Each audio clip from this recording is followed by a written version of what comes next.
But, the only reason I'm in this country sitting here is because there was thousands of people that were willing to do that. They will do that again, presumably. So great, build your walls, isolate yourself from the world, protect yourself from the US, but you're not going to protect yourself from civil conflict and civil strife and tribalism.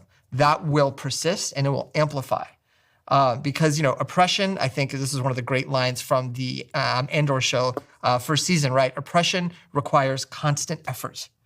And that constant effort is bound to break at some point. It is a lot of work to keep your domestic population repressed. That is not sustainable in the long run. History has shown that. You can keep others out, but you can't, Except for North Korea.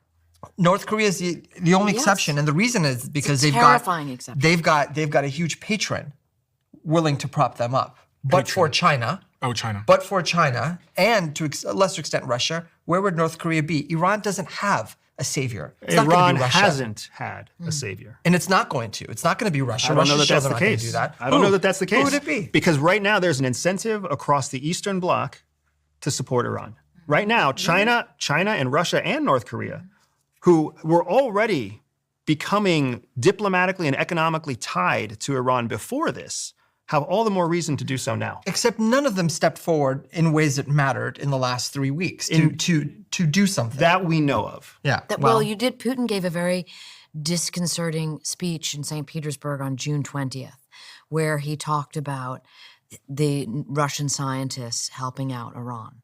And that I found to be an echo of kind of a threat and along the lines Correct. of what you're Don't make the mistake of thinking that there hasn't been support given just because we don't know about support given. There's quiet diplomatic channels, there's secret intelligence channels. I don't disagree. There's just foreign language channels. I don't disagree. I just don't think Iran is the hill that the Russians or Chinese will die on. No, for sure it's not. That's what I'm saying. At the end of the day, there is no NATO Article 5 equivalent where any of these countries in the Eastern Bloc will come to the defense of Iran's sovereignty. They simply won't. And now we go back to the conversation about proxy war.